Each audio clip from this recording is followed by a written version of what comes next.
사랑하는 시청자 여러분, 반갑습니다. 저는 거룩한 빛 광성교회를 섬기고 있는 곽승현 목사입니다. 오늘 저와 여러분과 함께 나눌 말씀은 지금은 회복할 때입니다 라는 제목으로 여러분과 말씀을 나누려고 합니다.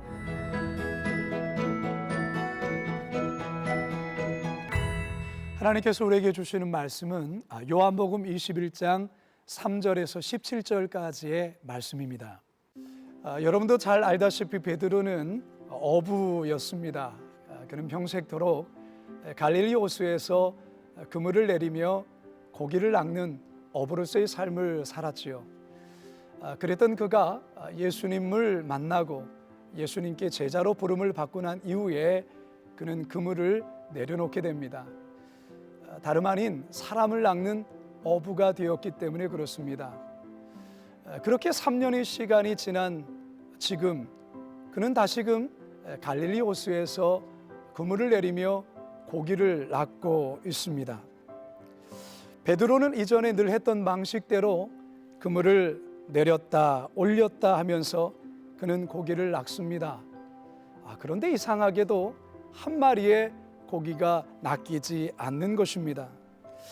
오랜만에 그물질을 해서 그런지 영 신통치가 않습니다. 밤새도록 빈 그물만을 들었다 내렸다를 반복하다 보니 밤을 꼬박 새우고 말았습니다. 어느새 저 멀리에서 동이 트고 점점 날이 밝아옵니다.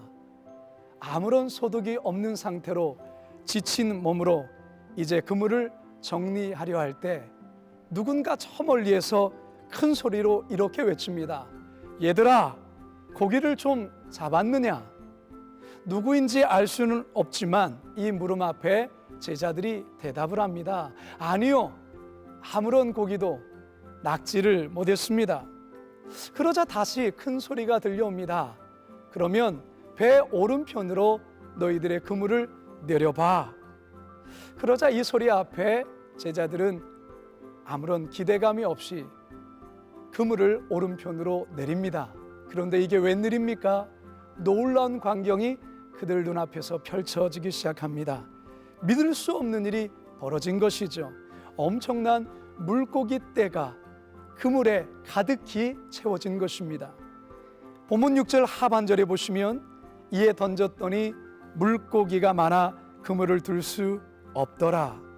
그물을 들 수 없을 정도로 엄청난 고기가 그물에 잡힌 것입니다. 이때 베드로의 머리에 섬광처럼 스쳐가는 장면이 하나가 떠오릅니다. 베드로가 처음 주님을 만났을 때의 장면입니다. 지금의 이 상황이 바로 그때의 상황과 너무나도 흡사한 것입니다. 그때도 베드로는 밤새도록 그물질을 했습니다. 그물을 내렸다 올렸다를 반복했지만 한 마리의 고기도 낚지를 못했습니다. 너무나 실망한 마음으로 그는 그물을 정리하고 있을 때에 예수님께서 다가오셔서 깊은 곳으로 나아가서 그물을 내리라고 말씀을 하셨지요. 그때 그렇게 순종했을 때 바로 그때 이 놀라운 광경이 그때도 펼쳐졌습니다. 누가복음 5장 5절에서 6절의 말씀해 보니 시몬이 대답하여 이르되 선생님, 우리들이 밤이 새도록 수고하였으되 잡은 것이 없지만은 말씀에 의지하여 내가 그물을 내리이다 하고 그렇게 하니 고기를 잡은 것이 심히 많아 그물이 찢어지는지라.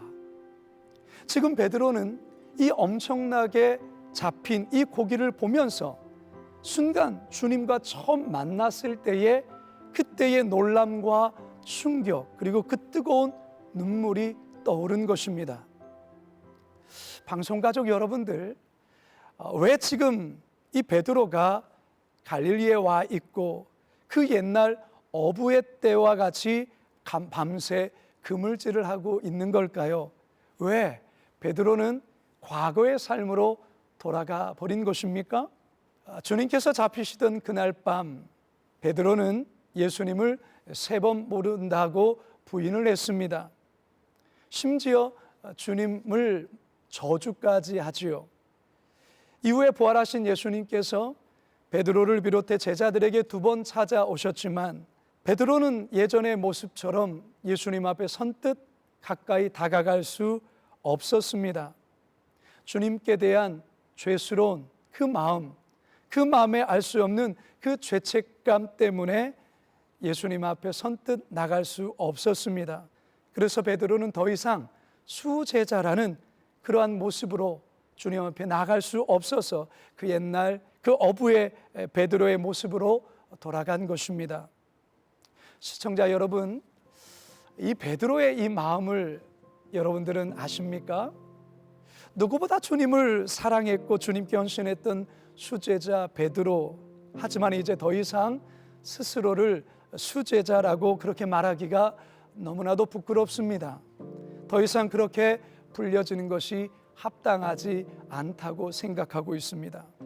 목회를 하다 보면 간혹 이 베드로와 같은 처지에 있는 성도들을 만날 때가 있습니다. 늘 교회에 헌신했었습니다. 누구보다 교회의 일에 앞장섰던 성도였습니다. 근데 어느 날 어느 순간부터 왠지 교회의 거리를 둔다는 느낌을 받게 되죠. 예배에 참석은 하지만 늘 멀찍이서 예배를 드립니다. 예전에는 선뜻 앞에 나와서 봉사하고 헌신하며 살갑게 다가왔던 그 성도가 언제부터인가 목회자에게 그리고 성도들에게 또한 어색하게 그리고 멀찍이서 서 있습니다. 왜 그럴까? 그 이유가 뭘까? 조용히 알아봤더니 시험에 든 것입니다. 마음이 실족한 것이죠. 하나님을 떠날 수는 없기에 교회를 다니기는 하지만 예배에 나오기는 하지만 늘 멀찍이 서 있습니다. 때로는 축도가 끝나기 전에 부랴부랴 교회를 떠납니다. 그런데요, 이들의 마음 한켠에는 자신들도 이러면 안 되는데 라는 그런 마음을 가지고 있습니다. 그러나 생각처럼 되지를 않는 것이죠. 회복하고 싶은 갈망도 있지만 그게 선뜻 되지 않는 것입니다. 어떤 때는 주님께 대한 죄책감이 미안한 마음 때문에 주님 앞에 더 가까이 나아가지를 못하는 것입니다. 그런데 여러분, 우리 방송가족 여러분들 중에서도 혹시 그러한 분이 있다고 한다면 여러분 더 늦기 전에 주님께 다시 나오셔야 합니다. 주님과의 첫사랑을 다시 회복하셔야 됩니다. 이것을 우리 주님이 원하십니다. 베드로는 죄책감과 염치 없음으로 인해서 갈릴리로 옛 어부의 자리로 그래서 돌아갔던 것입니다. 그런데 여러분 아십니까? 베드로가 그 옛날의 장소로 돌아간 그 자리에 우리 예수님이 먼저 가 계시고 있다는 것이죠. 그리고 베드로를 주님이 처음 만나셨을 때의 똑같은 상황으로 세팅을 해놓으셔서 회복의 자리로 초청하고 있다는 사실입니다. 그렇다면 이제 베드로 어떻게 해야 할까요? 부끄럽지만 정말 염치 없지만 예수님 그 내미는 손 앞에 자신의 손을 내밀고 예수님 앞에 나아가야 합니다. 더 이상 도망치어서는 안 되고요. 더 이상 물러서면 안 됩니다. 예수님의 초청 앞에 이제는 기꺼이 응답해야 하는 것입니다. 오늘 우리가 읽은 이 본문에 보면 다른 새 복음에 전혀 기록되지 않은 아주 특별한 장면을 오늘 본문에서는 소개를 하고 있습니다. 그것이 무엇이냐? 예수님께서 제자를 위해 숯불을 피우시고 조반을 준비해 놓으신 이 장면이 그렇습니다. 9절에 보시면 육지에 올라보니 숯불이 있는데 그 위에 생선이 놓여 있고 떡도 있더라. 밤새 그물질에서 지쳐 있는 제자들, 베드로를 비롯해서 제자들이 처음 육지에 올라왔을 때에 처음 대한 것이 바로 이 숯불이었습니다. 숯불 위에 올려진 생선과 떡을 보게 된 것입니다. 예수님이 허기진 제자들을 위해 사실 마련한 식탁입니다. 자, 그런데요, 이 숯불로 번역하고 있는 이 헬라어 단어 안드라키아, 이 단어 요한복음에서는 딱 2번 등장을 합니다. 한 번이 지금 이 본문이고요. 그리고 또 한 번이 베드로가 대제사장 뜰에서 예수님을 부인하고 저주할 때 바로 이 단어가 쓰여 있습니다. 요한복음 18장 17절에서 18절을 보시면 문 지키는 여종이 베드로에게 말하되 너도 이 사람의 제자 중 하나가 아니냐 하니 그가 말하되 나는 아니라 하고 그때가 추운 고로 종과 아랫 사람들이 불을 피우고 서서 쬐니 베드로도 함께 서서 쬐더라. 자, 이 베드로는요 당시에 성전 경비병에 의해 잡혀가는 예수님의 뒤를 따라 대제사장의 뜰까지 들어가 뜰에 피워진 숯불 옆에서 무리들과 섞여서 불을 쬐고 있었습니다. 바로 그때 베드로를 알아본 그 문지기 여종이 베드로를 추궁하자 베드로는 여종에게 자기는 예수님을 모른다고 부인을 하지요. 베드로가 육지에 올라와 이 숯불을 보았을 때 여러분 무엇이 떠올랐을까요? 며칠 전 대제사장의 뜰에서 예수님을 배반했을 그때의 상황이 떠오르지 않았겠습니까? 자, 그렇다면 여러분 왜 주님은 베드로의 가장 아픈 상처와 기억을 이처럼 모질게 끄집어내시는 걸까요? 베드로의 배신에 대한 예수님의 복수입니까? 아닙니다. 절대 그게 아닙니다. 오히려 그 반대인 것이죠. 예수님은 베드로를 회복시켜주고 싶었습니다. 베드로의 아픈 기억은 잊는다고 잊혀지는 것이 아닙니다. 부정한다고 없어지는 게 아닙니다. 도망친다고 해결되는 것이 아닙니다. 베드로가 예수님을 배신했던 그 자리, 그 지워버리고 싶은 그 자리에 다시 서서 주님의 치유의 손길을 다시 경험해야만 회복될 수 있는 것입니다. 여러분 계속해서 본문을 보십시오. 숯불 앞에 선 베드로에게 예수님은 숯불에 구워진 생선과 떡을 나누어 주십니다. 13절을 보시면 예수께서 가셔서 떡을 가져다가 그들에게 주시고 생선도 그와 같이 하시니라. 주님께서 떡과 생선을 나눠주신 이 모습, 얼마 전 6월절 만찬에서 주님께서 친히 베드로를 비롯해 제자들에게 떡과 잔을 나눠주실 때 생각이 나지 않았을까요? 그때 만찬의 자리에서 베드로가 주님께 한 말이 있습니다. 마태복음 26장 33절에 보면 베드로가 대답하여 이르되 모두 주를 버릴지라도 나는 결코 버리지 않겠나이다. 베드로는 예수님을 결단코 배신하지 않겠습니다라고 많은 제자들 앞에서 그렇게 호언장담을 했습니다. 여러분, 지금 이 숯불이 피워져 있는 이 장소, 이 모든 상황들이 예수님과 베드로 간의 어떤 추억들을 떠오르게 하는 그런 상황처럼 여러분 보이지 않습니까? 네, 맞습니다. 엄청난 고기를 잡은 이 사건이나 숯불이 피워진 것이나 예수님이 생선과 떡을 제자들에게 나누어 주시는 이 모든 장면들 속에 베드로와 주님과의 연관된 추억들을 떠오르게 하는 그런 장면들이다라는 것입니다. 예수님은 지금 의도적으로 베드로를 회복의 자리로 초청하고 있습니다. 옛날 어부의 자리로 도망과 죄책감에 시달리는 베드로가 아니라 다시금 예수님의 수제자로 사명을 감당할 그 제자로 회복되기를 우리 주님께서는 바라고 있는 것입니다. 그래서 예수님이 이 모든 것을 준비해 놓으신 겁니다. 조반을 다 먹고 나자 이제 예수님 베드로에게 단도직입적으로 질문을 하십니다. 그 질문이 무엇입니까? 요한의 아들 시몬아, 네가 이 모든 사람들보다, 이 제자들보다 나를 더 사랑하느냐? 여러분 몇 번이나 질문하실까요? 네, 3번이나 동일하게 질문하며 묻습니다. 이때 베드로의 대답이 무엇입니까? 내가 주님을 사랑하는 줄 주님께서 아십니다. 17절을 함께 읽어봅니다. 세 번째 이르시되 요한의 아들 시몬아 내가 나를 사랑하느냐 하시니 주님께서 세 번째 내가 나를 사랑하느냐 하심으로 베드로가 근심하여 이르되 주님 모든 것을 아시오매 내가 주님을 사랑하는 줄을 주님께서 아시나이다.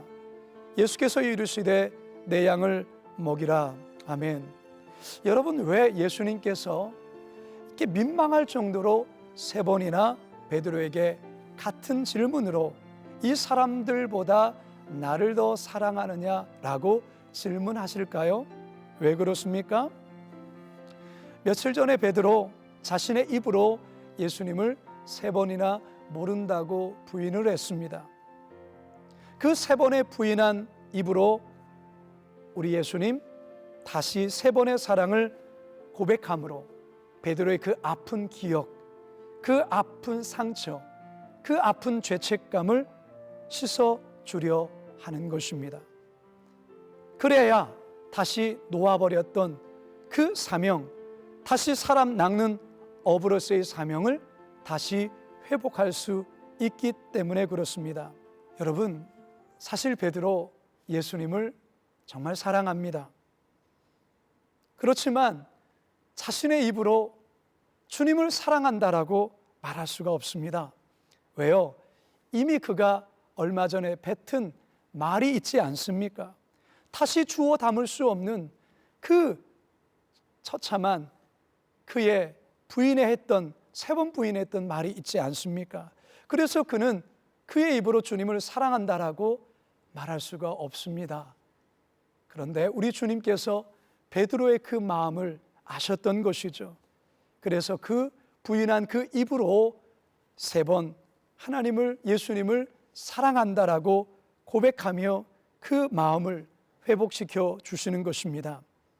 그러면서 이제 예수님 그 베드로에게 부탁을 하시죠. 내 양을 먹이라, 내 양을 치라 부탁하십니다. 시청자 여러분, 여러분은 혹시 요한복음을 공부해 보셨습니까? 요한복음을 공부하신 분은 아실 겁니다. 사실 요한복음은 20장에서 끝나도 내용 전개상 전혀 문제가 되지 않습니다. 20장 마지막 절을 보면 요한복음은 마치 20장에서 끝나는 것처럼 그렇게 쓰여져 있습니다. 그런데 갑자기 21장이 등장합니다. 그리고 지나칠 정도로 이 베드로에게 이 21장의 모든 구절들이 맞춰져 있습니다. 왜 그럴까요? 요한복음 21장은 사실 죄책감에 무너져 있는 이 베드로의 회복에 맞춰져 있는 본문입니다. 동시에 요한복음 21장은 오늘날 주님을 뜨겁게 사랑했고 그래서 정말 헌신하며 섬김의 자리에 섰다가 의도치 않게 어떠한 일로 삶이 무너져 지금은 죄책감과 정죄감 속에 살아가고 있는 모든 성도들을 회복하기 위한 바로 그 본문의 말씀, 하나님의 말씀이 바로 이 요한복음 21장이라는 사실입니다. 시청자 여러분, 저도요 주님과의 그 사랑의 관계가 완전히 무너졌던 때가 있었습니다. 그런데 그때 저는 여전히 목회자로 사역을 했었던 때입니다. 17년 전 서울의 어느 교회에서 부교육자로 사역했을 때 저는 영적인 탈진이 왔습니다. 저에게 과중된 일들이 많았는데 영적인 인풋은 없고 아웃풋을 해야 되는 그런 상황에서 결국 영적 탈진이 왔습니다. 성경을 보아도 하나님과의 관계로 하나님과의 깊은 친밀함 속에 성경을 보는 것이 아니었습니다. 설교하기 위해서 어쩔 수 없이 성경을 보았던 것이죠. 주님과의 관계는 계속 메마른 관계가 지속되었습니다. 새벽 기도회를 나가기는 했지만 항상 졸고 있다가 오는 일이 반복되었습니다. 어느 날 그렇게 새벽에 나가 졸고 있는 저의 모습이 너무나도 한심스럽고 부끄럽습니다. 내가 이러자고 목사가 되었나? 라는 그런 회의가 찾아왔습니다. 지금의 이 상태로 내가 어떻게 목회의 길을 계속 걸어갈 수 있을까? 그런 생각이 들었습니다. 그날 새벽에 주님 앞에 참 많이 울었습니다. 그렇게 기도를 했습니다. 그런데 그때 저희 마음 깊은 곳에서 이런 주님의 세미한 음성이 들려왔습니다. 승현아, 너는 왜 목사가 되었니? 주님을 더 사랑하고 싶어 목사가 되었습니다. 그러면 지금 너는 나를 이전보다 더 사랑하고 있니? 아닙니다. 주님, 저는 많이 지쳐 있습니다. 더 이상 주의를 하기가 너무 힘듭니다. 그때 주님께서 저에게 주님을 처음 만났던 그 은혜의 자리를 떠오르게 하셨습니다. 주님과의 그 첫사랑의 자리를 떠오르게 하셨습니다. 그리고 저에게 말씀하셨습니다. 지금의 사역을 잠시 내려놓고 나와 단독으로 만날 수 있는 그 자리, 그저 순전한 마음으로 하나님 말씀 앞에 쓸 수 있는 그 자리로 나오라고 주님께서 저를 그렇게 초청을 하셨습니다. 그래서 저는 그때 사역을 잠시 멈추고 그 학교에 들어가게 되었습니다. 그곳에서 한 주 내내 말씀을 묵상하고 또 말씀을 읽고 말씀을 연구하면서 다시 하나님과의 뜨거운 첫사랑이 회복되었습니다. 그때의 그 사랑의 회복으로 지금 이렇게 또 열심히 또 거룩한 빛 광성교회에서 또 목회 일을 감당하고 있습니다. 사랑하는 방송 가족 여러분, 혹시 여러분들 중에서도 이 베드로 같은 처지에 있는 우리 성도님들이 있을까요? 지쳐 있는 분 말이죠. 마음이 실족해 있는 분 말이죠. 정말 뜨겁게 하나님을 사랑했고 하나님을 향해 열정을 바쳐서 헌신했는데 지금은 많이 지쳐 있는 분 말이죠. 하나님과의 사랑에 멀어져 있는 혹시 그러한 우리 시청자분들이 있으십니까? 요한복음 21장은 베드로와 같은 처지에 있는 그런 저와 여러분을 위해 쓰여진 말씀입니다. 완전히 주저앉은 이 시대의 베드로를 일으켜 세우기 위해 쓰여진 하나님의 말씀이라는 것입니다. 사랑하는 시청자 여러분, 지금이 바로 회복할 때입니다. 회복의 자리 다시 나오라고 우리 주님 초청하고 있습니다. 어떻게 나아갈 수 있을까요? 주님과 뜨거운 그 사랑을 나눴던 바로 그 첫사랑의 자리, 그곳에 다시 나아가십시오. 주님과 사랑을 나눴던 그 은혜의 그 추억을 다시 떠올리시면서 말이죠. 동시에 조금은 고통스러울 수 있지만 수풀이 피어져 아팠던 그곳에 다시 서야 합니다.